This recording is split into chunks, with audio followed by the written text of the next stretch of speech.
안녕하세요, 여러분. 벌써 5월의 마지막 주가 되었습니다. 이번 주에는 고대 옥석공예 기술과 유리공예 기술을 각각 두 타임에 걸쳐서 살펴볼 예정입니다. 사실 이 옥석과 유리공예 기술은 서로 기법이 좀 다르기는 한데요. 만들어내는 것들은 다 구슬들을 중심으로 그 만들어지게 됩니다. 그래서 사실 이 두 시간은 모두 다 고대에 구슬을 어떻게 만들었느냐에 대한 이야기가 될 것 같습니다.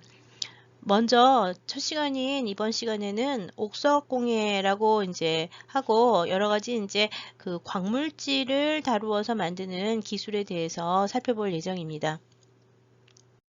예, 먼저 옥과 석이라고 얘기를 하면요. 한자어죠. 옥과 석이 이렇게 쓰는데 한자로는요. 이 옥자는 사실 번역을 하면요. 구슬옥이라고 보통 많이 불러요. 그래서 사실 우리나라에서는 옥이라고 얘기를 하면은요. 비취를 말한다기보다는 이 구슬을 얘기를 하는 경우가 훨씬 더 많습니다. 그렇지만 서양에서는 옥이라고 얘기를 하거나 서양이나 중국에서는 옥이라고 얘기를 하면 구슬을 뜻한다기보다는 이 비취라고 하는 그 보석 종류의 돌을 뜻하는 경우가 더 많습니다. 이 비취옥이라는 말을 우리가 쓰기도 하는데요. 왜 그러냐면 우리는 이 옥이라는 단어를 그 제이드라고 하는 이 광물질 자체를 옥이라고 부르는 게 아니라 보통 구슬이라고 하는 것으로 통칭을 해서 구슬, 모든 종류의 구슬 다 옥이라고 부르기 때문에 무슨 이 물질로서의 빛이라고 하는 것과 형태로서의 구슬이라고 하는 것을 혼돈해서 전부 다 옥이라고 불러서 여러 가지 문제가 생깁니다. 예, 구슬옥자로 더 많이 쓴다고 하는 게 좀 문제가 되죠. 하지만 이제 그 물질문화사나 아니면 이제 광물질 분석에서는요, 사실 모든 종류의 구슬을 전부 다 옥이라고 부를 수는 없는데, 우리나라에서는 그냥 옛날부터 옥이라고 얘기를 하면 다 구슬을 통칭하는 거로 생각을 해왔기 때문에 구슬은 꼭 빛이라고 생각을 하는 경우도 많았습니다. 하지만 이번 시간에 여러분들이 이제 배워야 되는 것은 이 각각 옥이라고 부르는 것 중에도 상당히 다양한 종류의 광물질이 있다는 것을 먼저 이해하셔야 되고요. 그 다음에 이제 문헌 기록에서는 구슬이라고 하는 의미도 요 글자, 구슬 옥자를 쓰고요. 제이드라고 하는 보석을 뜻할 때도 이 그 특정 광물질을 뜻할 때도 역시 구슬 옥자를 쓰기 때문에 상당히 이 그 문헌 기록만 봐가지고는 어느 거에 해당하는지 모르는 경우가 많다는 것을 이해하실 필요가 있습니다. 여하튼 옥이라고 하는 것을 처음 만드는 시기는 뭐 우리나라에서는 대체로 신석기 시대 후기 뭐 이때부터 만들지 않았을까라고 생각을 하는데 이 구슬을 만드는 시기는요. 예, 실제로 이제 많은 유물들이 나오기 시작하는 거는 청동기 시대부터 초기철기 시대, 삼국시대까지 이 구슬이 상당히 많이 나옵니다. 구슬이 상당히 많이 나와요. 이 구슬을 처음에 만들 때는 전부 다 돌로 만들죠. 그래서 이제 이 옥석이라고 하는 말을 쓰게 되는데요. 돌로 만든 구슬들이 이제 옥석이 되는 거죠. 이 석, 돌이라고 하는 거는요, 사실 뭐 누구나 다 돌이 어디나 다 있는 걸 알지만, 돌멩이도 돌이고, 바위도 돌이고, 돌이 아닌 게 별로 없어요. 돌이 굉장히 많습니다. 이 광물질로서의 돌이라고 하는 걸 얘기를 할 때요, 스톤이라고 얘기를 하는데, 일반적으로 그냥 길가에 흔한 돌이라고 하는 거고요.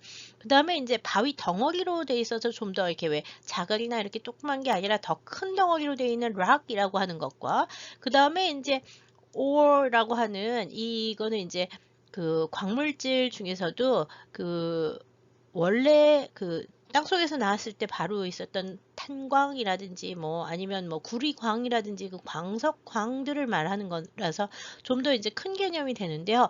이거 다 그냥 우리나라에서는 돌이라고 부를 수 있죠. 돌이라고 부를 수 있습니다. 예, 돌이 굉장히 종류가 많아요. 돌이 일반적인 돌이 그냥 돌이 아니라 대부분 다 여러 가지 그 성분들이 합쳐져서 돌을 만들기 때문에 길가에 들어간 굴러다니는 흔한 돌도 다 보석이 될 수 있느냐? 그렇지는 않습니다. 이 보석이라고 하는 것들, 영어에서는 gemstone, 그다음에 jewel, 그다음에 precious stone이라고 하는 단어를 쓰는데 이걸 다 이제 보석이라고 번역을 하는데요. 우리나라에서 이제 보석이라고 얘기를 하는 거는 보통 금은 주옥이라고 하는 말로 쓰거나 보석, 보패, 보배 뭐 이런 말을 많이 쓰는데요. 서양에서 보석이라고 얘기를 하는 거는 특별하게 아주 중요한 그 귀중한 돌들을 말해요.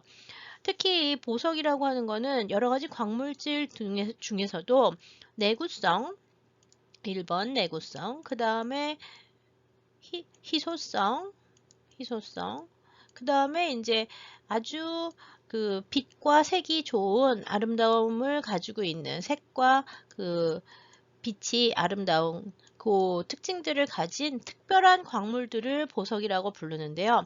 이 보석의 경우에는 그 엄청나게 많은 광물질들 중에서 현재 지구상에서 보석이라고 불리는 광물질은 약 70여 종에 불과하다고 얘기를 해요. 70여 종에 불과하다고 얘기를 하고요. 서양 현대 보석학이라고 하는 학문에서는요, 보석이라고 부르는 점스톤이라든지 프레셔스 스톤이라고 부르려면 특히 내구성이 좋아야 되기 때문에 단단하기가 뛰어나야 된다고 생각을 해서요. 경도가 7 이상이 되는 돌만 보석이라고 불렀다 그래요. 보석이라고 부른다고 해요. 지금도 그래요. 그거는 서양의 현대 보석학에서는 경도 7 이상의 보석을 얘기를 하는데, 근데 문제는 여기 우리가 옥이라고 부르는 동양의 전통적인 보석 중에 하나가 옥인데, 옥은 제이드라고 얘기를 했잖아요. 이 제이드 같은 경우에도 여러 가지 경옥도 있고 연옥도 있고 여러 가지가 있어요. 근데 그 중에서 그 연옥 같은 경우나 그 경옥 같은 경우에는 다 경도가 7이 안 됩니다. 경도가 7이 안 돼요. 여러분들 많이 아는 것 중에서 뭐 만호, 수정 이거 다 경도 7이 안 되거든요. 예. 그렇기 때문에 서양의 보석학에서 엄밀하게 말해서 보석이라고 부르는 거는요. 현대 보석들, 다이아몬드라든지 아니면 뭐 루비라든지 뭐 아니면 뭐 오팔 오팔 조금 약하겠네요. 다이아몬드, 루비 뭐 이런 것들이 특히 서양에서는 보석이라고 얘기를 하는데요. 그거는 서양의 개념이고 동아시아나 한국에서는요. 그런 다이아몬드 같은 경우에는 굉장히 근현대에 들어오는 수입되는 보석이잖아요. 그래서 그런 보석을 보석이라고 그러지는 않아요.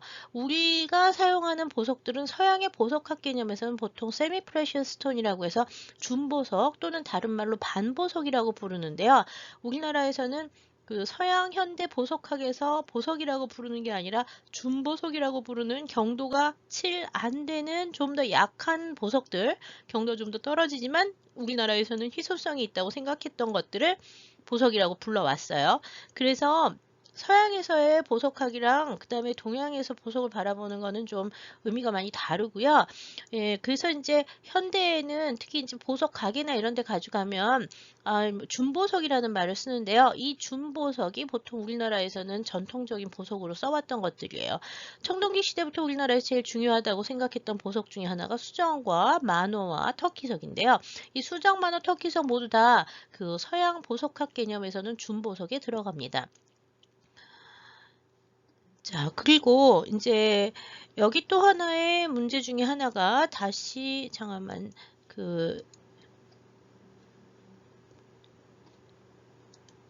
전부 다 지워보겠습니다. 좀 헷갈리니까 전부 다 지우고 그 다음에 이제 서양 보석학에서는 그 보석이라고 하는 게 경도 7 이상이 되는 거를 쓴다라고 말씀을 드렸잖아요.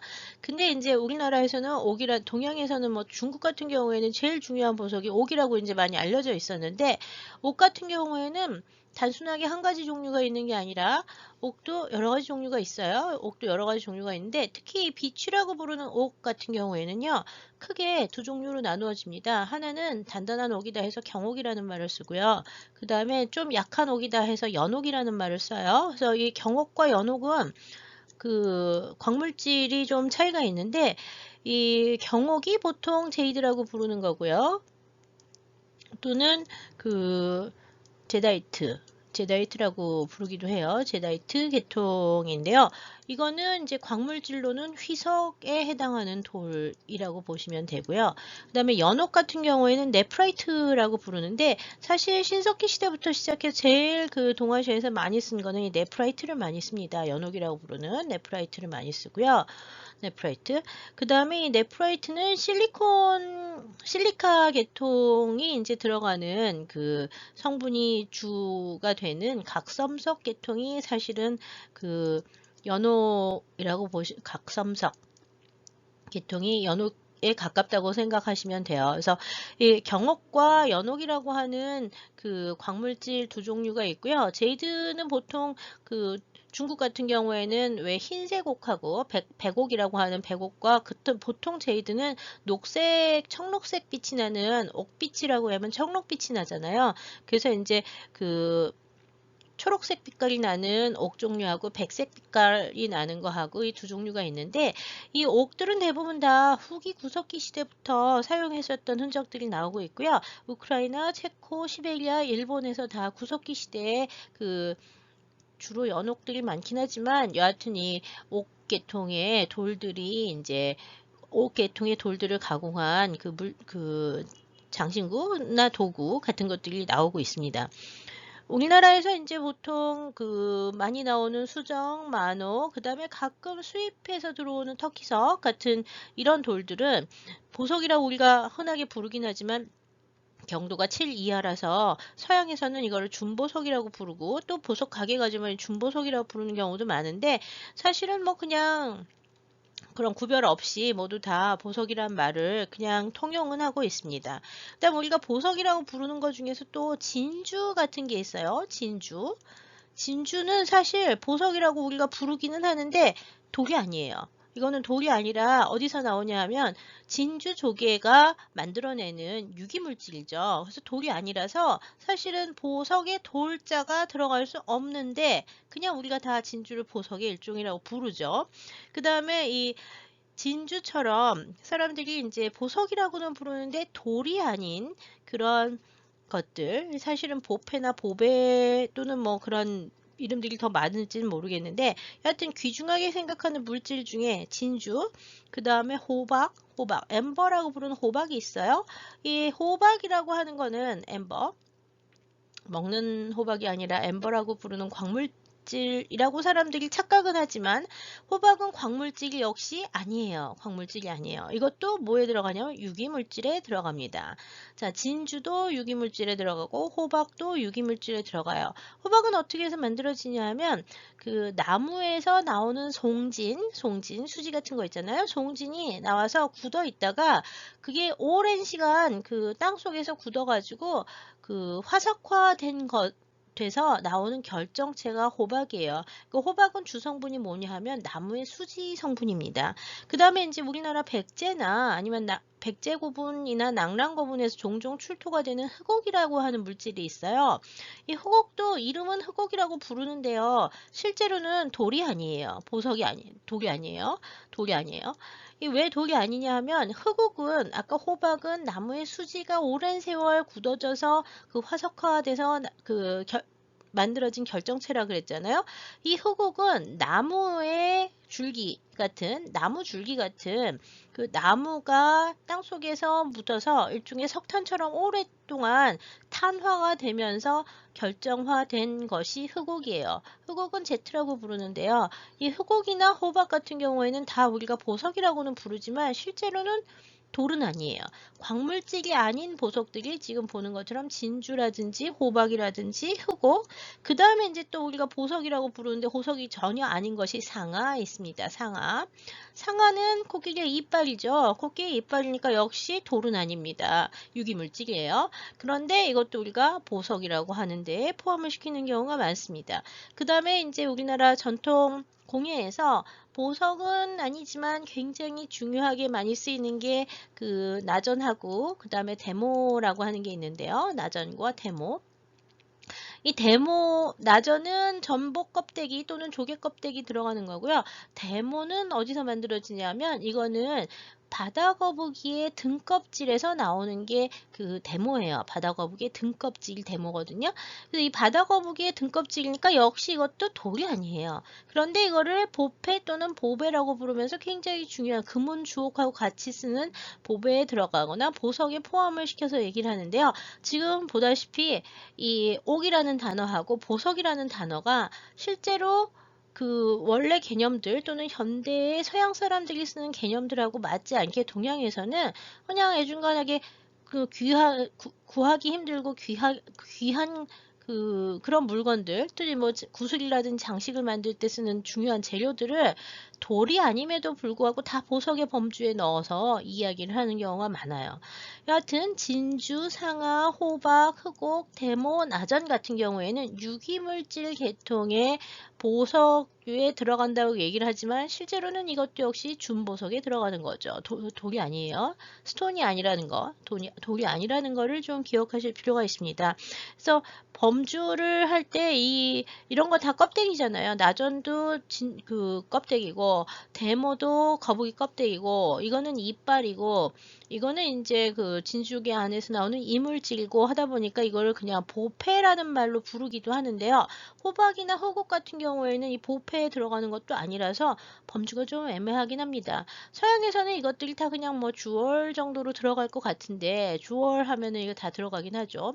근데 우리나라에서는 이 보석이라고 하는 단어에 이것들을 다 넣고 있지만 사실은 돌만 있는 게 아니라는 거를 좀 기억해 주실 필요가 있습니다. 여하튼 어떻게 됐든지 이것들은 다 이 보석이라고 불리는 범주의 것들은 단단한 덩어리가 있어서 이 단단한 덩어리를 쪼아서 구슬로 만들거나 구멍을 뚫어서 구슬을 만들거나 아니면 조각을 해가지고 장식품을 만들거나 하기 때문에 전부 다 덩어리가 있는 거를 이 하나의 덩어리가 있으면 덩어리를 깎아내서 또는 깎거나 새기거나 해가지고 문양을 만들어서 형태를 만들고 그 다음에 구멍을 뚫어서 구슬로 만들거나 뭐 꽤 차게 하는 그런 형태로 가공을 하는데 그거는 이제 현대 보석 가공 기법으로 이어지는 거라고 보실 수가 있죠. 여러분들 보석성에서 보셔서 반짝반짝 빛나는 보석들을 보면 원래의 보석이 어떻게 생겼는지 잘 이해가 안 되실 텐데요. 전혀 상상이 안 되실 수도 있는데요. 지금 보시고 있는 것들이 그 여기저기 원래 원광석들을 보여주고 있는 겁니다. 여기 첫 번째 나오는 에메랄드는 이렇게 생겼어요. 여기 보면 그냥 돌덩어리인데 색깔 파란 게 좀 있죠. 이 부분들을 꺼내서 가공해 가지고 그렇게 에메랄드 보석으로 가공을 해서 마연을 해서 만드는 겁니다. 가넷이라고 하는 거 석류석이라고 해서 우리나라에선 별로 안 쓰지만 그 뭐 시베리아라든지 흉노 쪽에서는 그 중앙 유라시아 지역에서는 가넷이 굉장히 오랫동안 많이 쓰여온 보석 중에 하나인데 붉은 보석 중에 하나인데요. 가넷도 보시면 덩어리 형태의 돌입니다. 그냥 색깔이 참 이쁘고 특이하게 생긴 돌이구나. 근데 이렇게 된 덩어리를 갖다가 요만한 보석으로 만들려면은요. 이 보석 자체를 다 깎아내서 마연을 해야 되기 때문에 사실 요만한 보석이 하나 나오려면 광석이 커야 돼요. 자, 제이드. 옥이라고 하는 건 사실 지금 우리나라는 이 파란색 옥이 나오는데요. 별로 많이 없지만 지금 이 덩어리는 카나다에서 생산하는 옥입니다. 그냥 겉에서 보기에는 돌처럼 생겼는데 이 부분을 깎아낸 단면을 보시면 옥 부분이 보이죠. 그래서 대형 옥들이 이렇게 커다랗게 존재하고 있는 것을 확인할 수가 있고요. 역시 이거를 이만한 덩어리에서 깎아서 뭐 형상을 조각을 할 수도 있고 나눠 가지고서는 뭐 여러 가지 장식을 만들 수도 있긴 하죠. 터키석 같은 경우에는 우리나라에서 볼 수 있는 거는 뭐 낙랑고분에서 나오는 뭐 그 장식에 그 요렇게 뭐 아주 조그만 장식으로 이제 가공해서 넣은 것들을 볼 수 있는데 원래 터키석도 지금 보시는 것처럼 광물의 형태를 가지고 있습니다. 예, 크게 가공을 하면은 덩어리가 커야 되고요. 큰 덩어리를 가공해서 크게 만들 수는 있지만 또 이제 부스러져서 나오는 작은 것들은 또 작게 가공을 하게 되죠. 예, 표면은 다 뭐 그냥 광물질 자체이기 때문에 울퉁불퉁합니다. 그래서 쓸 수 있는 데까지 이걸 빠들어 가다 보면 광물질의 결에 따라서 쪼개지는 경우도 있고요. 부스러지는 경우도 있어서 사실 큰 거를 구하기는 상당히 어려운 편이에요. 결정 자체가 좋아야지 큰 게 얻어지니까요. 그래서 보석은 보통 크기 가지고 얘기를 하는 이유가 큰 거를 구하기가 어렵기 때문에 그렇다고 보시면 됩니다. 여러분들 뭐 보석박물관이라든지 뭐 이런 데 가시면 이 자수정 같은 경우에는 흔히 많이 볼 수 있고 우리나라 같은 경우에도 그 영남 지역에 자수정 산지가 있다고 알려져 있기 때문에 이런 자수정 덩어리들을 쉽게 이제 구경을 하실 수가 있는데요. 자수정도 바깥에 보시면은 그냥 돌처럼 보여요. 돌처럼 보이는데 안쪽으로 들어가면 이 하얀 부분이 나오는 부분이 있고요. 그 다음에 안쪽에 자수정 부분이 있죠. 그래서 하나의 보석 안에서도 색깔이 다른 부분이 이렇게 보일 수 있는데 크리스탈이라고 보이는 이 수정들 중에서 백수정, 화이트 크리스탈이라고 하는 것들 또는 퀄츠라고 하는 그 백수정 같은 경우에는 이 보라색의 성분이 나오는 뭐 철분이나 이런 것들이 없기 때문에 이제 완전한 백색으로 나오는 거고요. 이 광물질 자체가 결정처럼 안으로 굳어지면서 나오는 거를 잘라서 가공해 가지고 보석으로 만드는 것들이 보석 세공하는 분들이 이제 지금 하는 일이지만, 옛날에는 이걸 다 그 갈고 쪼고 모아서 갈고 쪼고 그 마연을 해 가지고 이제 그 쓰는 보석 알로 만들어야 되는 거죠. 그래서 보석 알로 만들거나 또는 이렇게 구슬로 만드는 것도 이제 돌 가공하는 기술과 상당히 밀접하긴 합니다. 그렇지만 이 돌을 가공을 할 때 돌의 경도가 단단하면 돌끼리 쪼아야지 부서지긴 하지만, 더 단단한 도구가 있지 않으면은 그 가공하기 어려운 게 많죠. 그래서 보석의 가공이라고 하는 거는 사실 그 청동기 시대까지만 하더라도 경도가 좀 약한 것들을 주로 많이 하고요. 경도가 단단한 보석들의 경우에는 뭐 철기 시대에 들어가서야 그 가공이 되기 시작하는 경우도 많습니다. 여러분들 지금 현대 사회에서 제일 중요한 보석 중에 하나가 다이아몬드인데요. 다이아몬드 같은 경우에는 가공 기술이나 마연 기술 같은 것이 18세기 지나야지 발달을 하게 됩니다. 그래서 그 이전에는 다이아몬드는 광석이 있더라도 쓸 수가 없는 돌이라고 생각한 경우도 되게 많았었어요. 물론 이제 지금은 뭐 몇 군데 몇 군데 이제 다이아몬드 광산에서 캐가지고 워낙 많은 다이아들이 나오고 있는 데다가, 현대에는 다이아몬드도 기본적인 성분은 탄소가 주성분이거든요. 그래서 현대에는 그 이미테이션 보석들이 많이 나오죠. 이 이미테이션 보석이 특히 다이아 같은 게 많이 왜 모조 다이아라고 하는 거 나올 수밖에 없는 게, 탄소 성분 자체가 탄소성 광물질이기 때문에 탄소를 이용해 가지고 그 융착시켜 가지고 고온에서 가열을 해서 만들면 이 다이아몬드하고 거의 똑같은 것들이 만들어지고 있어요. 현대의 기술 워낙 그 광물을 분석해서 분석한 그대로 만들어내기 때문에요. 그래서 현대에는 모조 보석들이 굉장히 많아졌지만, 고대 사회에는 여하튼 지금 보는 것처럼 있는 광물질을 찾아서 이게 쓸만한 돌이구나라고 하는 걸 찾아서 이거를 가공을 해야지 보석으로 사용을 할 수 있었기 때문에 구하기도 힘들고 가공도 힘들었었던 것들은 사실이죠. 기본적으로 이 보석의 가공은 돌을 가공하는 방식에서 크게 벗어나지는 않습니다. 여러분들 뭐 고고학 하시는 분들은 석기 제작에 대해서 잘 알고 계실 거라고 생각해서 간단하게만 보도록 하겠습니다. 지금 보시고 있는 것은 뭐 잘 알려진 마제 석기 제작 기법 5가지 중에서 크게 떼기를 보시고 있습니다. 돌이 있으면 돌로 쳐가지고, 초기에 마제 석기 만들 때 돌이 있으면 다른 돌 가지고 이렇게 쳐가지고 부스러뜨리면서 형태를 만들어서 석기를 만들죠. 그래서 크게 떼기, 그리고 크게 뗀 데에 좀 더 작게 떼내는 작게 떼기 같은 기법들이 있습니다. 자, 그 다음에 이제 작게 떼고 난 부분에 이제 표면을 갖다가 쪼아서 이렇게 둥글둥글하게 만들고 난 다음에요. 마지막에는 지금 보시는 것처럼 그 지석 또는 마연석이라고 부르는 숫돌이죠. 숫돌에 대고 갈아서 표면을 맨질맨질하게 정리를 하면, 갈기를 하게 되면 이제 마제석기가 만들어집니다. 그래서 지금 보신 것처럼 크게 떼기, 작게 떼기, 쪼기, 갈기의 4단계를 거쳐서 보통 석기를 만들게 되는데요. 이거 말고 이제 하나 더 있는 것이, 이제 석기를 자르는 기법이 하나 더 있습니다. 그 석기를 자르는 기법을 보통 찰절 기법이라고 하는 한자어를 쓰는데, 여기 찰자는 문지를 찰자예요. 그래서 돌을 문질러 가지고서는, 여기 보시면 돌을 잡고 문질러서 홈을 이렇게 씩씩씩씩 왔다 갔다 하면서 양면에 홈을 내서 이렇게 자르듯이, 요 도구를 가지고서는 이렇게 문지르면서 계속 왔다 갔다 하면서 문질러서 이 석재를 이쪽 하나 이쪽 하나 두 부분으로 쌍둥 잘라내는 기법이 찰절 기법이라고 얘기를 하는데요. 이때 손에 쥐고 자르는 이 도구를 뭐라고 부르냐 하면 찰절구라고 불러요. 위에 있는 요 2개는 경주 박물관에 소장이 되어 있는 신석기 시대의 찰절구입니다.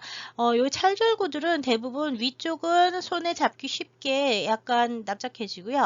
그 다음에 여기 끝에 부분을 보시면 단면이 이렇게 날카롭게 돼 있어요. 그래서 이 날카로운 단면을 이 홈을 내고 낸 데다가 문질러서 그 여기를 계속 문질러서 들어가면 자꾸 들어가서 요렇게 들어가면서 이게 결국은 잘라지게 되는데, 이 자르는 이렇게 해서 석재를 자르는 기법을 찰절 기법이라고 하죠.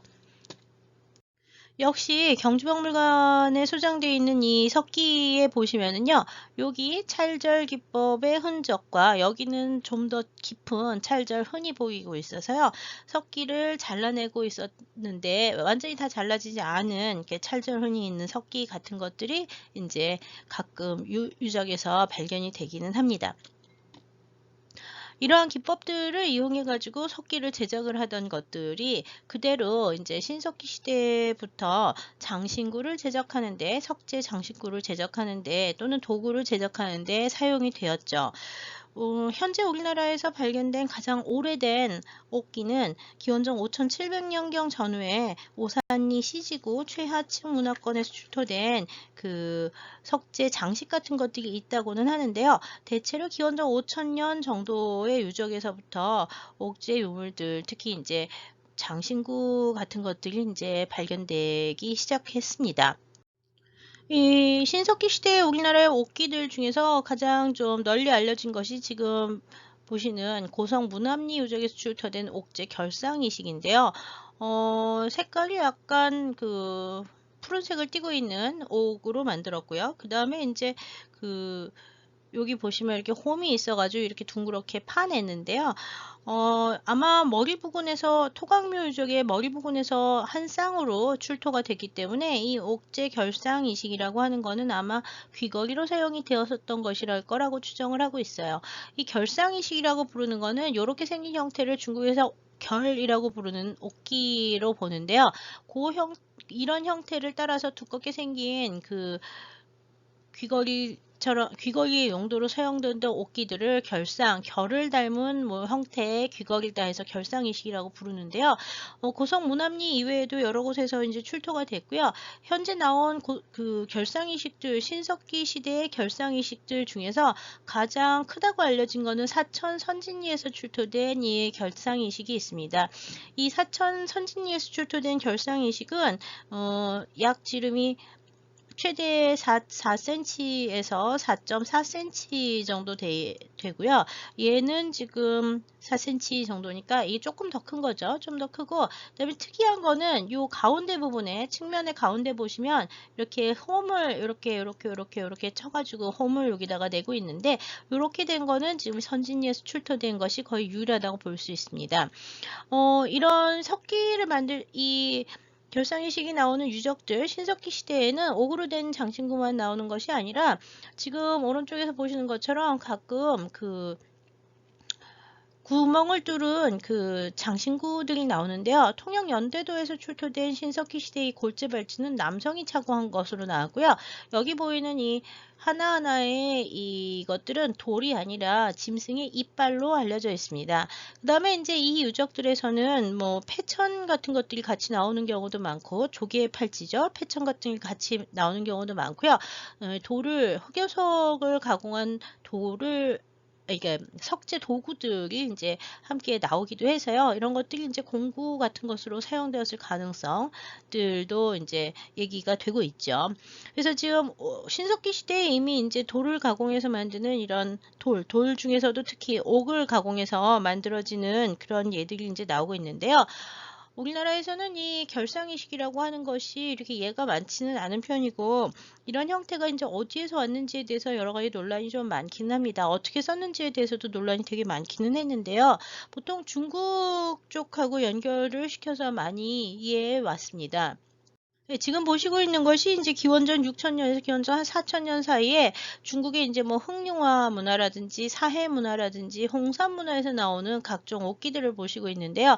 중국에서 이제 옥결이라고 부르는 거라든지 이 옥재 절용 장식 이런 것들을 보면은 아까 봤던 것처럼 이렇게 C자형의 커다란 그 귀걸이 내지는 뭐 장식 형태를 한그 옥제 장식들이 나오고 있는데요.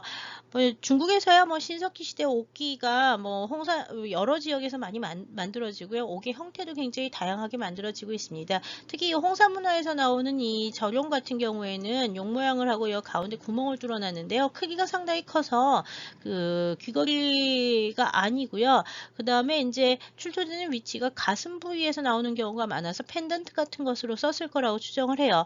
그러니까 형태만 보고 사실 용도를 갖다가 뭐 귀걸이다, 펜던트다, 뭐 아니면 이렇게 얘기를 하기는 좀 어려운 부분이 있고요. 출토 위치에 따라서 아까 문합리 이식 같은 경우에는 머리 부분에서 나왔으니까 이식이라고 부르지만 그렇지 않은 경우에는 다른 데에 사용했을 가능성도 있습니다. 여하튼 이 옥제 결상이식이라든지 뭐 이런 것들, 아까 연대도에서 나온 발찌 같은 경우에 현지에서 만들어진 거라고 보이지만 이 옥제품의 그 제작이 현지에서 이루어진 건지 수입제인지에 대해서는 아직까지 논란이 많다고 보시면 되겠습니다. 사실 옥제 결상이식이라고 하는 거는요, 우리가 지금까지 연구들이 우리나라 신석기 시대 연구가 중국 동북 지역하고 연결을 많이 시켜서 그쪽 지역하고만 연결을 했는데요. 실제로 이 옥제 결상이식 굉장히 많이 나오는 지역이 또 어디냐 하면 동남아시아 지역입니다. 지금 보시고 있는 거는 베트남 하노이 국립박물관에 소장이 되어 있는 신석기 시대 옥제 결상이식, 동남아시아에서는 이걸 링링오라고 부르는데요. 이렇게 생긴 옥제 장식들이 이제 상당히 많이 나오고 있는데요. 여기 이제 최근 동남아시아 고고학에서 이 옥제 결상이식들에 대한 연구가 엄청나게 많이 이루어져 있는데요.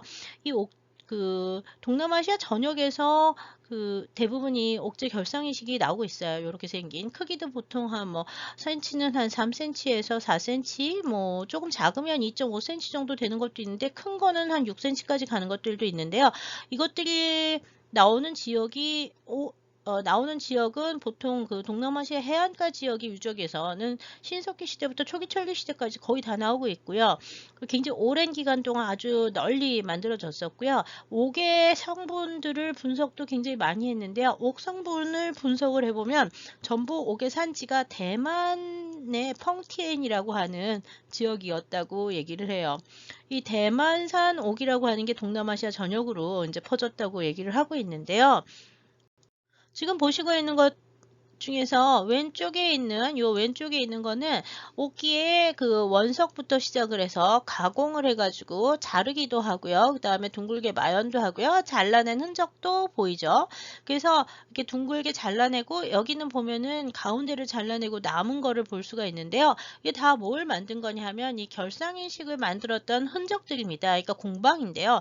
지금 이 왼쪽에 보시고 있는 이 옥제 결상이식의 제작 흔적을 보여주는 유적은 필리핀의 제일 북쪽에 있는 섬인 필리핀 아나로 섬에 있는 아나로 유적에서 출토가 됐습니다.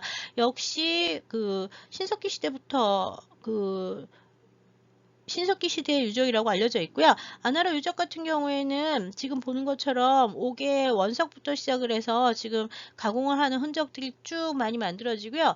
이 오른쪽에서 보는 이건 아나로에서 나온 건 아니지만 아나로에서도 비슷한 것들이 나왔고 오른쪽에 있는 거는 베트남의 사휘 문화에서 나오는 링링오인데요. 이 링링오를 만들었던 흔적들이 신석기 시대부터 초기철기 시대까지 계속 이어지면서 나오고요. 이 옥들은 다 성분들이 아까 말씀드린 대만의 펑티엔이라는 지역에서 나오는 옥을 사용해서 만들었다고 알려져 있어요. 전부 다 신석기 시대의 유적이라고 알려져 있고요. 그래서 이 신석기 시대의 링잉오를 만드는 옥제이식을 만드는 이 문화는 대만에서부터 시작을 해가지고 남쪽으로 내려가서 어느 지역으로 가냐면 동남아 인도네시아 지역하고 그 다음에 이제 베트남 해안가 일대, 그 다음에 이제 좀 더 밑으로는 태국 남쪽에도 좀 나오기는 해요.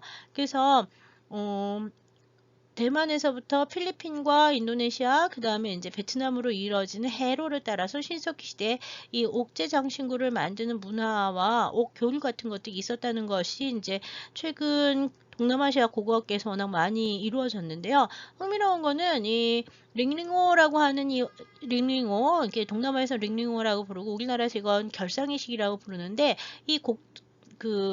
동남아시아의 옥제 결상이식들은 일종의 태환이식 같은 거라고 생각을 하시면 되고요. 크기가 굉장히 다양하고 그 다음에 아주 크고 그 다음에 지금 보는 것처럼 여러 장식이 붙거나 여기 이 부분이 완전히 그 동물 형태로 바뀌는 경우도 좀 볼 수가 있어요.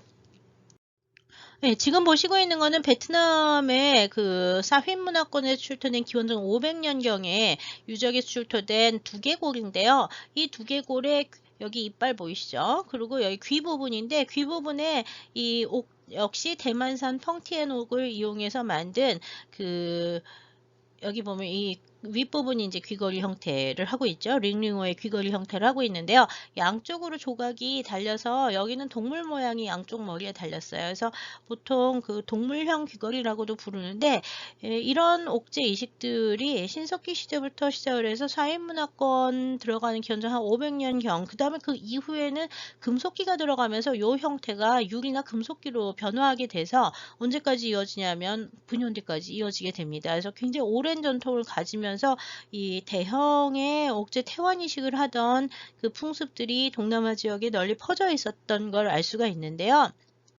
이런 귀걸이들이 근대기의 사진들을 보시면 귓불을 갖다가 눌려서 이 귓불에 그 피어싱을 해가지고서는 한 형태를 볼 수 있는데 오른쪽에 있는 이분 같은 경우에는 인도네시아의 숨바 섬에 있었던 20세기 초반의 여성분인데 여기 귀에 구멍이 이만큼이 뚫려 있어서 여기 요렇게 가는 그 금 귀걸이를 걸고 있는데요. 이거는 숨바 섬의 지역에서 이제 전통적으로 내려오는 금제 귀걸이의 형식이에요. 그래서 이 태환의 형태가 초기에는 신석기 시대부터 시작을 해서 근대기에 이런 그 금이나 은으로 만드는 형태까지 계속 여기도 보시면 이렇게 태환이식이 보이시죠? 태환이식이지만 하나, 둘, 셋, 넷, 다섯 개를 이쪽에 달았고 하나, 둘, 셋, 넷, 다섯, 여섯, 일곱 개를 한쪽에 달아서 이렇게 무거운 태환이식을 돌로 달던 것들이 이제 시기가 기원전 한 300년 정도부터 시작을 해서는 금속으로 바뀌기 시작을 해서 기원 후에는 모두 다 금은재로 만들어서 하는 전통들이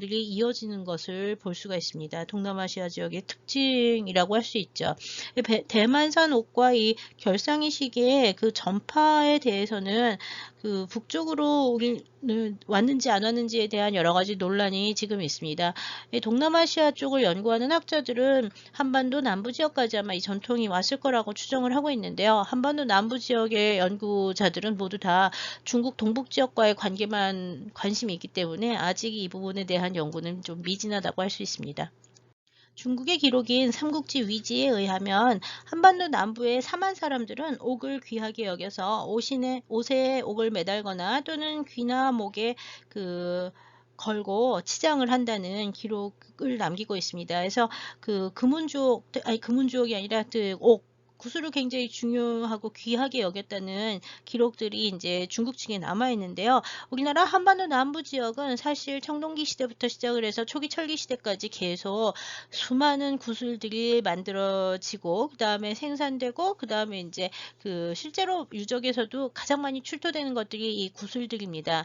지금 보시고 있는 왼쪽이 전시도록은 2013년에 복천박물관에서 전시를 한 선사고대 옥의 세계라고 하는 전시였는데요.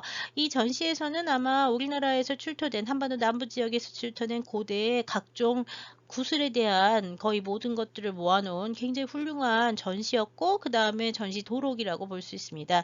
이 전시 도록의 47쪽에 보면은요. 지금 보는 것처럼 청동기 시대의 옥의 재질과 형태를 나누어 놓고 있는데요. 크게 우리나라에서 옥이라고 부르는 것은 실제로 옥이 아니라 대부분 천화석이라고 하는 돌입니다. 천화석. 이 천화석이라고 하는 돌을 제일 많이 썼고요. 옥 색깔하고 비슷하긴 하지만 아까 말했던 제다이트라든지 아니면 네프라이트 계통의 옥하고는 다른 돌이에요. 천화석 완전히 다른 독인데 우리나라는 이 천화석을 제일 많이 썼습니다. 그다음에 이제 드물게 벽옥이라든지 활석으로 만들어진 장신구 구슬이 이제 나오고 있죠. 그래서 재질은 천화석, 벽옥, 활석 같은 광물질을 이용을 해서 만들었다는 걸 알 수가 있고요. 형태를 보시면 이 형태는 이제 오랫동안 가는데 가장 흔하게 나오는 거는 환영이라고 하는 환옥이에요. 환옥. 둥그렇게 생겨서 환옥이라고 부르죠. 환옥. 동그란 구슬이 되는 거고요. 그 다음에 이제 벽옥이라고 했는데 여기 보이는 옥 중에서 요거는 대롱옥 또는 관옥이라고 부르는 형태죠. 가운데 구멍이 들어가는 관옥, 관 모양의 관 모양으로 생겼다 해서 관옥이라고 부르고요. 여기 보시면 관옥하고는 조금 다른데 가운데가 이렇게 배가 불룩 나오잖아요. 이거는 대추를 닮았다고 해서 대추옥이라고 많이 부릅니다. 대추옥. 삼국시대까지 계속 환옥이나 관옥이나 대추옥은 계속 만들어지고요. 그 다음에 이제 청동기 시대에 많이 보이는 독특한 것들이 여기 보시는 반월형이라고 하는 것과 그 다음에 고곡형, 그 다음에 충형, 벌레 모양이라고 생각해서 벌레 충자를 써서 충형이라고 하는데 이 충형은 아마 고곡의 변형이라고 볼 수도 있을 것 같아요. 이 충형은 청동기 시대에만 보이고요. 그 이후가 되면 그렇게 많지는 않습니다. 다만 고곡은 구부러진 이 형태의 이 고곡은 삼국시대까지 계속 만들어지죠. 삼국시대까지. 이 반월형이라고 하는 거는 반달 모양을 닮아서 반월형이라고 부르는 거고요. 장방형 옥기들도 가끔 나오기는 합니다. 그 외에 삼국시대가 되면은 그 다면옥이라고 해서 여러 개 여기 보시는 이거는 그 주판할 형태가 되는 건데 요런 거 말고 이제 옥이 뭐 대추옥 말고 이제 절자옥이라고 부르는 거라든지 아니면 뭐 다면옥이라고 부르는 거라든지 이렇게 형태가 여러 가지가 많이 나오는데 육각형의 형태가 이제 나오는 얘들이 조금 더 뒤시기에 철기 시대에 들어가면서 이제 많이 나오게 되는데요. 청동기 시대에는 지금 보는 것처럼 장방형, 반월형, 고곡형, 충형, 환형, 그 다음에 이제 관옥, 대롱옥, 그 다음에 이제 대추옥, 뭐 이 정도로 나누어진다고 보시면 될 것 같습니다. 산청 묵공리와 그 다음에 진주 대평리, 진주 옥방 등 유적에서는 청동기 시대에 옥 공방지 유적들이 발견이 됐는데요. 이 청동기 시대의 옥 공방지 유적에서는 지금 보시는 것처럼 이 왼쪽에 위에 있는 것들은 이제 이 진주 옥방 유적에서 이제 발견이 된 옥 원석들입니다. 그래서 이 옥 원석들하고 공방지에서는 보통 원석하고요. 지금 보시는 것처럼 원석을 갈아서 만드는 갈고 쪼고 해가지고 형태를 만드는 그런 형태들. 그 다음에 이제 여기 구슬을 만들기 위해서는 구멍을 뚫어야 되는데 구멍을 뚫다가 만 것 또는 구멍을 뚫다가 쪼개져서 부서진 것 같은 것들이 이제 출토가 되고 있습니다. 아래에 있는 것은요, 그 산청에서 출토가 된 것이고요. 위에 있는 거는 진주 지역에 출토가 된 것입니다. 그래서 청동기 시대 옥공방 유적지가 여러 개가 나오는데 가장 대표적인 유적은 그 다음에 보실 그 진주 대평 유적이 되는데요. 이 여기서 말하는 옥이라고 하는 거는요, 다 제이드가 아니에요. 제이드가 아니라 전부 천화석입니다. 지금 보시는 이 옥의 원석이라고 하는 것도 전부 다 천화석이에요. 광물의 이름은 천화석입니다. 이 우리나라에서는 이 광물의 이름이 이렇게 별로 연구가 많이 안 돼 있는 편이고 분석도 그렇게 많이 돼 있는 편은 아닌데요. 여하튼 이 천화석이라고 하는 거는 사실 우리나라의 그 청동기 시대에서 초기철기 시대, 특히 청동기 시대 유적에서 나오는 옥기는 전부 다 옥구슬 이라고 하는 것들은 전부 다 이 천화석으로 만들었는데요. 천화석은 단양이랑 그 다음에 지리산 일대에 그 산지가 지금도 분포를 하고 있어요. 천화석의 경도는 6.0에서 6.5 정도라서 뭐 경도는 어느 정도 그냥 상당히 낮은 편은 아니에요. 그렇게 무른 돌은 아니고 단단한 돌에 들어간다고 보시면 되겠습니다. 예, 보다시피 이제 예, 상태가 색깔이 이렇게 좀 더 파란 게 있는가 하면 색깔 별로 좋지 않은 것들도 있죠. 그리고 천화석은 옥에 비해서는 결이 좀 많이 나가는 결이 좀 많아서 색상이 이렇게 복잡하게 나오는 편이라고 보시면 될 것 같습니다.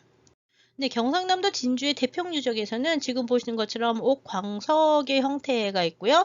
마연을 해가지고 조금 작은 덩어리로 만든 것들이 있고 그 다음에 옥의 완전한 형태들이 있는가 하면 지금 보시고 있는 거는 구슬을 만드는 과정이 보이죠. 그래서 큰 구슬, 그 다음에 좀 작은 구슬들이 있고요. 구멍을 뚫다가 마른 거, 구멍을 뚫으면서 쪼개져 나간 거. 특히 이게 돌은 다 재질이 있기 때문에 구멍을 이렇게 들어가서 구멍을 뚫다 보면은요, 양쪽에 힘 받으면서 그 결대로 이게 쪼개져서 떨어져 나가서 지금 보는 것처럼 반쪽이 되는 경우가 종종 있습니다. 그래서 그 돌의 그 재질을 보면서 구멍을 뚫거나 형태를 만들지 않으면, 결을 살리지 못하면, 그 결을 잘 이용하지 않으면, 부서지는 경우가 상당히 많아요. 그 다음에 이 대평 유적에서는 이렇게 게 다양한 종류만 나온 것이 아니라 가는 데 사용하는 숫돌이라든지 그다음에 이제 공구들 같은 것들도 같이 나왔습니다.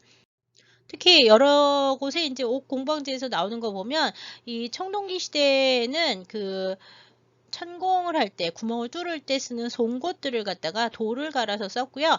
이 돌 송곳이 또 날이 무뎌지면은 뾰족하지 않으면 구멍이 잘 안 뚫릴 거 아니에요. 그래서 그거를 가는 마연석 숫돌도 함께 발견이 되는 경우가 많습니다. 돌을 이용해서 만들었고요. 이게 이제 청동기 시대에서 철기 시대로 넘어가기 시작을 하면은요, 이런 공구들은 돌 대신 전부 뭘로 바뀌냐면 철제 도구들을 이용해서 생산을 하게 됩니다. 지금 보시는 거는 경상대학교 박물관에 소장이 되어 있는 사천 본촌리 유적에서 출토가 된 옥공방지 출토 유물들을 보시고 있는데요. 역시 숫돌들을 보실 수 있고요. 숫돌의 가른 흔적들을 볼 수가 있고요. 이 숫돌에는 공구들을 갈기도 하지만 구슬 같은 것들을 표면에다가 갈아서 요 같은 구슬의 크기를 여기다가 놓고 갈기도 했었다 그래요. 그 다음에 이제 여기 좀 흥미로운 거는 수정으로 만든 뾰족한 도구들이 보이는데요. 이것들은 끝이 뾰족하고 그 다음에 날카로운 수정으로 만들어져 있기 때문에 아마 수정을 이용해서 만든 천공구, 쉽게 말해서 이 구멍을 뚫는데 사용했던 도구일 거라고 추정을 하고 있어요. 그러니까 수정제 천공구를 이용해서 여기 이제 가운데 구멍을 뚫었을 것이라고 추정을 한다는 거죠. 예,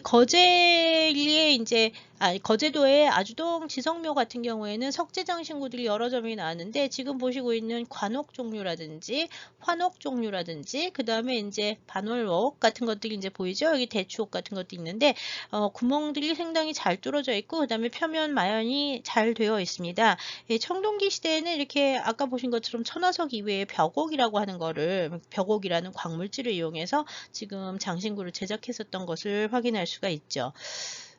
유적에서 나올 때 보면 옥들은 지금 이렇게 다 흩어져서 나오기 때문에요. 사실 이것들이 지금 보는 것처럼 오른쪽에 보는 것처럼 일자로 다 꿰서 하나로 만들어졌었는지는 좀 알 수가 없는 부분이 많습니다. 여하튼 여기 이 창원 덕천 유적 같은 경우에는 관옥이 165점이 나오는데요. 지금 보시는 관옥이 이 하나하나가 전부 다 이렇게 돌을 갖다가 잘라가지고 깎고 잘라가지고 대롱 형태를 만든 다음에 하나씩 구멍을 다 뚫어야지 하나가 생기는 거예요. 그래서 이 확대 사진 보고 있는데 이거 하나하나의 관옥이 전부 다 손으로 돌을 잘라서 가공을 해가지고 그 다음에 이제 마연을 하고 해서 표면을 마연을 하고 그 다음에 이제 구멍을 다 내야지 이게 완성이 되는 거라 보시면 돼서요. 사실 이거를 만드는 데는 엄청난 시간과 노력이 들어갑니다. 당시에 이제 구멍을 무엇으로 뚫었느냐에 대해서는 뭐 여러 가지 의견들이 있긴 하지만 아까 보셨던 수정제 천공구 같은 것들을 이용을 해서 활비비 같은데 끼워가지고 구멍을 뚫었을 거라고 추정을 하고 있어요. 네, 천공 기술에 대해서는 이미 금속기 할 때에도 같은 말씀을 드렸는데요. 금속을 뚫나 돌을 뚫나 그 도구 자체가 그렇게 크게 다르지는 않다고 보시면 됩니다. 여기 아까 수정제 공구는 여기쯤 들어간다고 보시면 되고요. 여기 돌릴 때 쓰는 이 비비의 활비비추라고 하는 것들을 이런 형태로 이제 만들어져서 나오는데요. 아까 보셨던 사천 본촌리에서는 석재 활비비추와 그 다음에 수정제 천공구가 같이 출토돼서 이런 활비비를 이용해서 구멍을 뚫었을 거라고 추정을 하고 있어요. 현재 옥을 다루는 옥장은 국가무형문화재 100호로 지정이 되어 있는데요. 지금 보시면은 이 옥장 장인께서 이건 대형의 활비비인데요. 대형의 활비비 이용해서 구멍을 뚫고 있어요. 여기를 손으로 이 축을 갖고 손으로 이렇게 왔다 갔다 돌리면서 여기서 구멍이 이제 밑으로 들어가게 되는 거죠. 또 다른 국가무형문화재인 낙축장의 경우에는 31호 낙축장의 경우에는 여기 보이는 활비비를 아까는 이렇게 중축으로 세워서 썼는데 여기는 옆에다 박아놓고 쓰세요. 옆에다 박아놓고 여기를 갖다가 축이 따로 있지 않고 활처럼 생겨가지고서 이걸 갖다가 쓱싹 이렇게 왔다 갔다 하면 얘가 돌아가면서 이 구멍을 내는데요. 여기 보이는 이 하얀 거는 뼈예요. 뼈.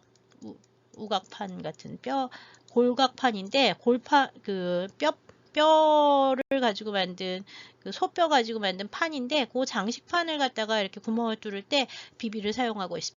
지금 현대 장인들은 여기 다 강철로 만들어진 비비의 그 도구 끝이 전부 다 강철로 만들어져 있는데요. 아마 청동기 시대에는 요 끝부분들이 수정으로 이제 만들어졌고 금속이 나오면서는 수정 대신 금속으로 대체되는 현상들을 보고 있어요.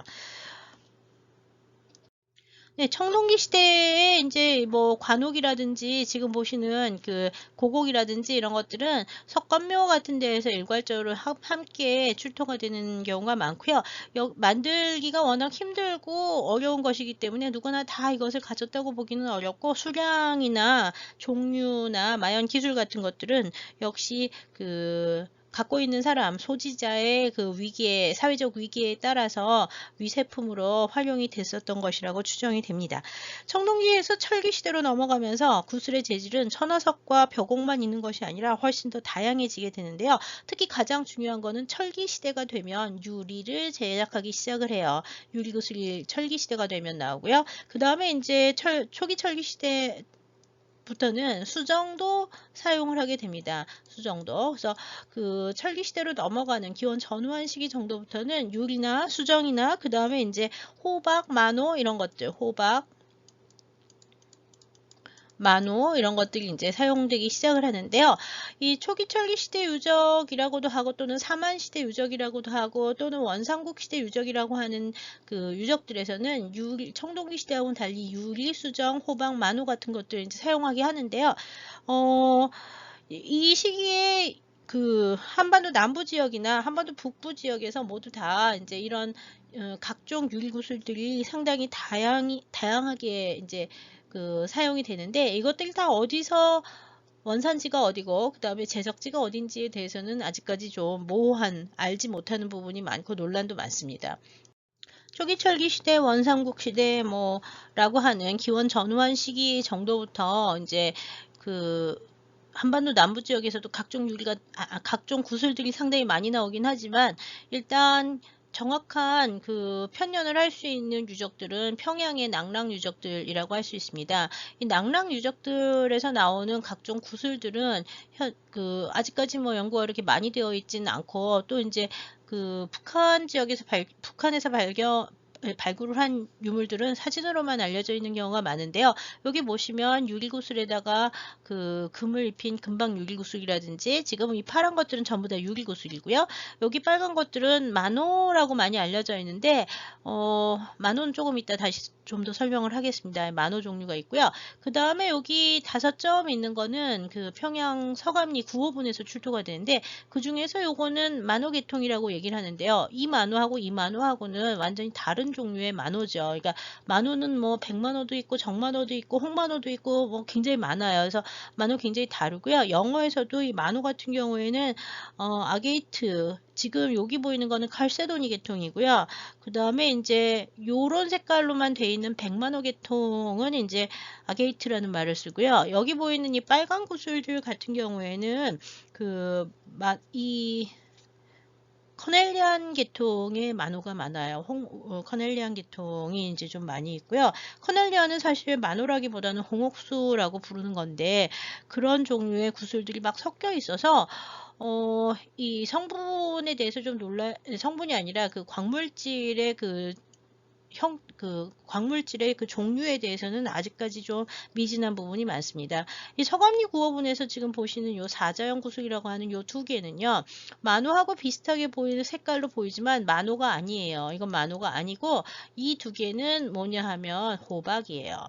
이 호박은 아까도 말씀드렸지만 호박은 식물의 수지가 송진과 같은 수지가 땅속에 오래 굳어서 있다가 나오는 거라서요.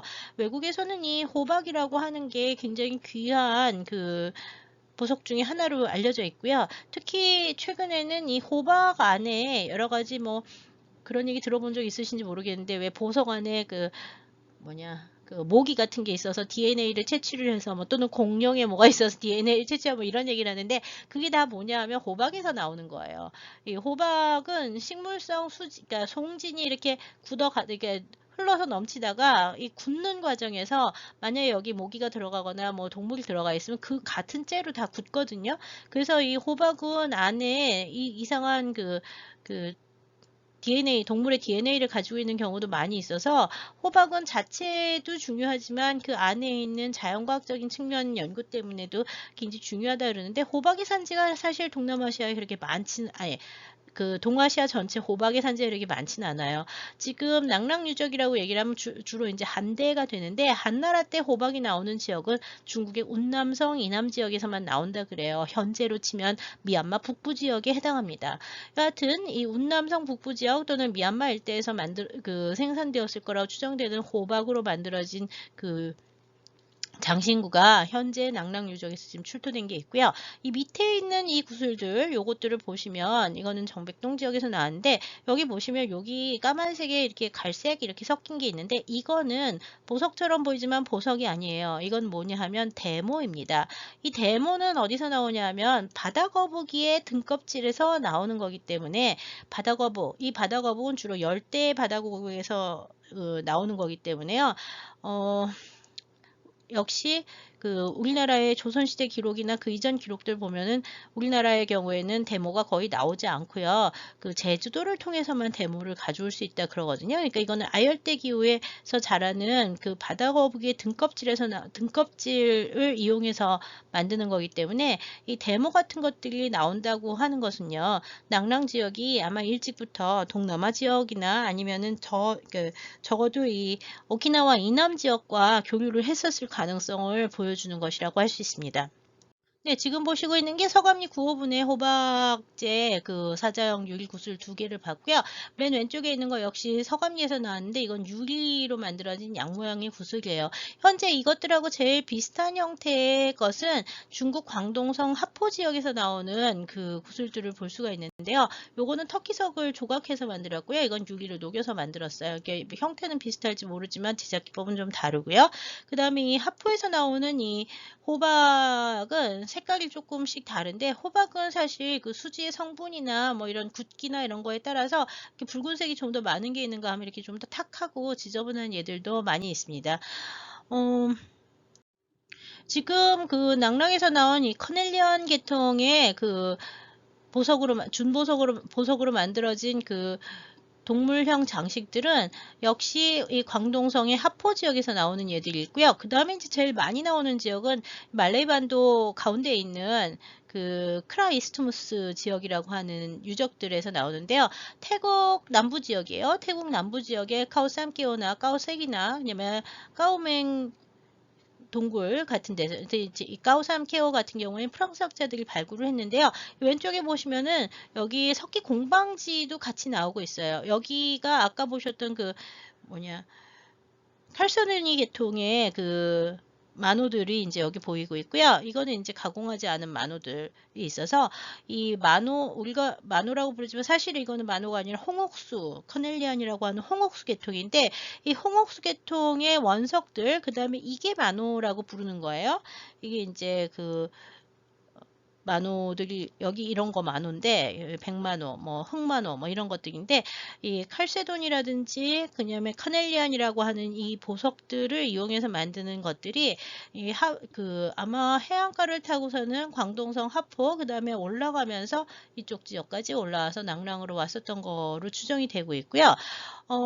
재밌는 거는 프랑스 학자들의 카오삼키오 발굴 보고서 같은 데서는 이 카오삼키오에 나오는 홍옥수라고 하는 커넬리안이라고 하는 이 돌들은 아마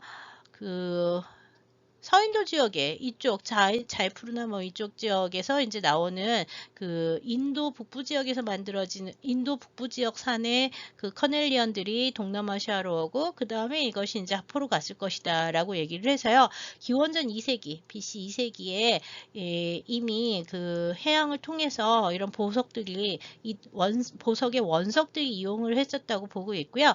제작도 역시 이 인도 쪽에서는 아마 아주 이른 시기부터 다이아몬드를 이용해서 천공구를 만드는데 그런 다이아몬드 천공구를 이용해서 이런 보석들을 가공했을 거라고 추정을 하는데요. 그것이 이제 현재 하포나 아니면 낙랑까지 이어지고 있는 거로 추정을 하고 있습니다. 아까 대만산 옥이라고 하는 것들이 어디서 나오냐면 타이완의 요 남부 지역에 나오는데요. 이게 이제 여기 루손섬 위에 있던 아나로 동굴에서 아까 봤던 그 옥기들이 나왔고요. 이 옥기들이 필리핀 지역하고 이렇게 들어가서 브루나이 일대 지나서 이쪽으로 건너가요. 그래서 이쪽으로 가서 베트남의 사휘인 문화가 여기가 되는데 이 일대에서 다 대만산 옥이 나오고 있습니다. 대만산 옥은 이 밑에서도 이제 출토가 되고 있고요. 그래서 지금 그 신석기 시대의 옥의 교류라든지 아니면은 초기 철기 시대에 그 지금 보는 것처럼 그 커넬리언이라든지 아니면 만호 종류들의 교류들을 이제 있었다는 것을 알 수가 있고요.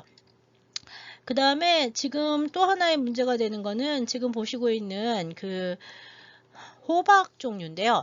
호박은 지금 이 미얀마하고 중국의 국경선이 요쯤 있다고 치면 이 국경선 있는 이 일대가 이제 중국의 운남성, 그다음에 미얀마의 북부 산간 지역이 되는데 이 일대에 이제 옥을 비롯해서 그다음에 지금 옥이라든지 각종 보석이라든지 이 호박 같은 것이 나오고 있어요. 호박 이쪽에서 많이 나오는데 이 호박이 역시 산출되는 이 운남 지역의 것들이 미얀마의 경우에는 이 사먼밸리라고 하는 유적에서 지금 보는 것처럼 다양한 그 동물형 장식들이 나오고 있고요.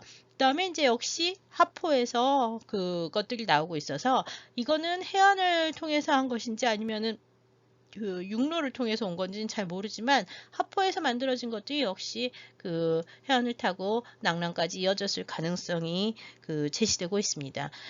이게 이제 기원 전 1세기부터 기원 전후한 시기 정도의 일이라고 보시면 될 것 같아요.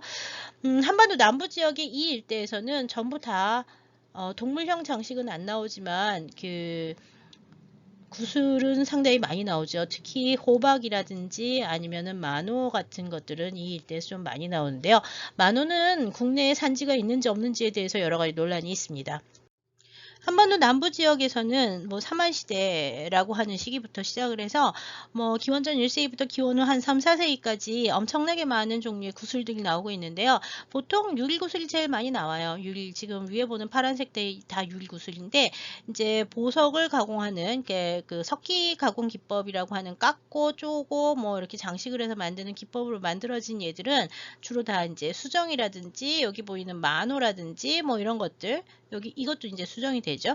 이런 것들이 이제 유리구슬을 만드는 기법하고는 달리 이거는 그 쪼고 그 다음에 깎고 그 다음에 갈고 해서 만들어지는 기법들로 이 구슬들을 만들고요. 그 다음에 마지막에 이제 구멍을 뚫어야지 되죠.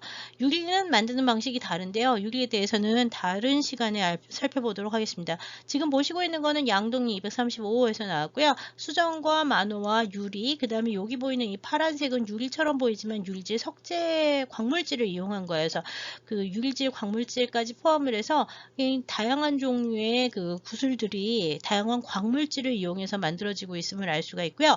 양동이 같은 경우에는 이거 말고 뭐 자수정이 나온다든지 하는 그런 특징들도 보이고 있습니다.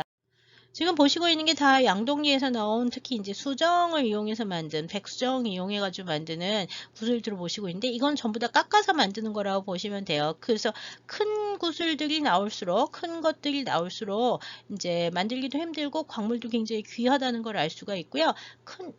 크기는 가장 큰 것들은 지금 현재 한 4cm 정도 되는 것들이 이제 제일 그 양동이에서 나오는 그 큰 구슬의 일종이라고 보시면 되고요. 형태는 지금 보시는 것처럼 고곡 형태의 수정이 있는가 하면 이것도 고곡 형태죠. 여기 보이는 것은 전부 다 육각형을 하고 있습니다. 기본은 육각형이 되고 있고요. 구멍은 이렇게 뚫고 가운데 이제 그 단면이 있어서 각이 이제 6개로 나눠지는 그 육각형의 구슬들을 이제 육면체 형태를 한 뭐 수정 이게 다면옥이라고 부르는 건데요. 사실은 다 대부분 윗면 6면, 밑에면 6면 해서 12면이 되고요. 12면에다가 위아래가 되어 있으니까 14면이 되나요? 근데 이 다면체 구슬들이 이제 제일 많이 그 귀중하게 만들어졌던 형태라고 보시면 될 것 같습니다. 수정의 경우에는 윗부분에 지금 보시는 것처럼 천공의 흔적이 있어서 안으로 들어가고 있는 형태를 볼 수가 있고요. 측면에서 보시면은 구슬이 이렇게, 아니 구슬이 아니라 여기까지 이렇게 그 한 구멍을 뚫어가는 형태가 있고요. 이쪽에서 또 하나 들어오기도 하고 어떤 경우에는 한쪽으로만 뚫기도 하지만 양쪽으로 같이 구멍을 뚫어서 위아래에서 그 구멍을 뚫어서 만나게 하는 경우가 좀 많은데요. 구멍의 형태가 굉장히 매끄럽게 뚫려 있어서 아주 단단한 천공구, 아주 날카롭고 단단한 천공구를 이용해서 그 구멍을 굉장히 잘 뚫었음을 확인할 수가 있습니다. 보통 크기가 큰 다면옥의 경우에는 양쪽을 뚫어서 그 구멍을 내고요. 지금 보시는 것처럼 조금 크기가 작은 경우에는 한쪽으로만 뚫어가지고 구멍이 이렇게 위쪽에서 이렇게 들어가서 한쪽에서만 구멍을 뚫어서 만들기도 해요. 그러면 처음 뚫기 시작한 데가 보통 넓고 그다음 반대쪽이 좁아지는 형태를 보이게 되죠. 지금 여기까지 이제 원삼국 시대 또는 뭐 가야 또는 이렇게 삼한시대라고 하는 삼국시대까지 이 기술은 계속 이어지긴 하는데요. 수정을 뚫기 시작을 해서 수정 가공하는 것들이 이제 이 지역에서 일어났는데요. 이거하고 같이 이제 수정 말고 옥으로 만든 각종 장신구들도 많이 만들어지는데 삼국시대의 옥이 어디에서 왔는지 수정이 어디에서 왔는지 산지에 대한 문제는 아직까지 해결이 되지 않았습니다. 다만 형태나 크기나 뭐 이런 것들로 봐서 가공은 현지에서 했을 가능성이 크다고 보고 있습니다. 삼국시대가 되면 앞시기에 봤던 형태의 장신구들, 아까 봤던 뭐 다면옥이라든지 환옥이라든지 뭐 주판할 모양의 구슬이라든지 관옥이라든지 이런 것들이 계속 만들어집니다. 지금 보시고 있는 건 왼쪽에 있는 거는 경주 미추황릉 지구에서 출토가 된 신라의 귀걸이인데 이거는 만호를 가공을 했고 이거 수정을 가공을 했죠.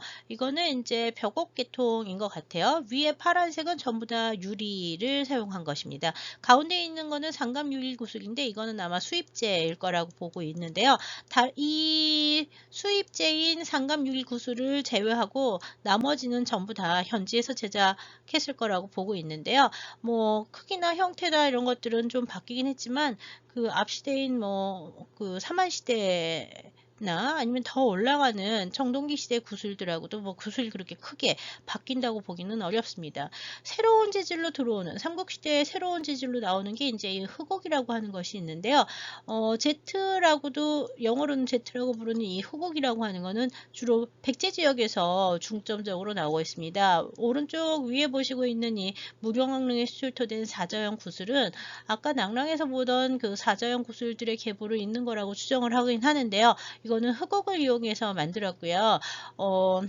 형태는 많이 달라져서 백제에서 가공했을 가능성이 큽니다. 그다음 밑에 있는 것들은 요 편옥이라고 해가지고 납작한 옥들이 이제 몇 개가 있는데 이 옥은 금태를 둘러가지고 장식을 하거나 아니면 금태 없이 쓰거나 하는데요. 구멍이 이렇게 뚫어져 있어서 끼면은 전부 다 목걸이나 팔찌 같은 거를 만들 수가 있게 되죠. 이 흑옥제 편옥들은 왕사지에서도 출토가 되고요. 무령왕릉에서 다수 출토가 돼서 6세기 때 백제 왕실에서 이 흑옥을 굉장히 귀중한 보석으로 생각을 했었던 것 같아요. 흑옥은 현재 흉노 유적에서도 나오고 있고요. 그 다음에 이제 낭랑 유적에서도 좀 나오고 있는데요. 흑옥의 산지는 아마 무순 지역, 요동 지역, 요녕성의 무순 지역이 흑옥의 산지라고 알려져 있기 때문에 중국 동북 지역에서 원료라기보다는 재료를 가져와서 현지에서 가공을 했을 거라고 추정을 하고 있습니다. 이런 흑옥 같은 것들까지 포함을 해서 뭐 만호라든지 흑옥이라든지 뭐 이런 수정이라든지 이런 것들은 계속 원삼국 시대 초기 철기 시대 이후로 삼국시대까지 계속 사용하게 되고요. 이 만호구슬은 사실 조선시대 유적에서도 출토되는 경우가 있습니다.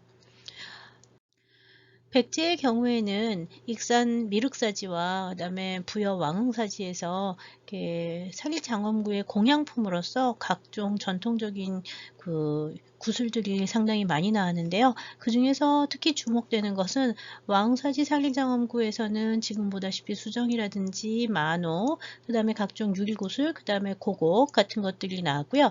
여기 보시는 거는 호박으로 만들어진 동물 장식의 구슬이 하나 출토가 됐습니다. 이건 옥으로 만든 것이고요.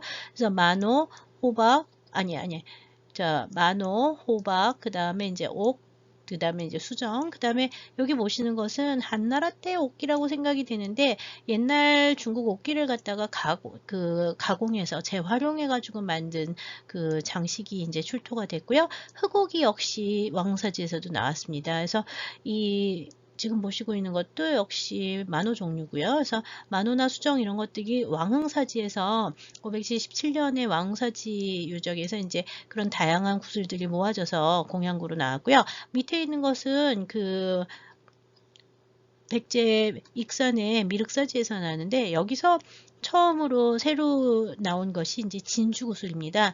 진주구슬은 그 이전의 유적에서는 거의 발견되지 않아서 지금 우리나라에서 나온 그 유적 출토 유물 중에서는 진주가 이제 가장 일찍 나온 게 이 639년 백제 무왕연간에 만들어졌다고 하는 미륵사지 상의자원구에서 이제 진주가 처음으로 출토가 됐습니다. 이상으로 그 삼국시대까지의 각종 그 옥석 공예들, 특히 구슬 만드는 공예들을 중심으로 살펴보았습니다. 다음 시간에는 그 통일신라 이후의 옥석 공예에 대해서 간단히 살펴보도록 하겠습니다. 감사합니다.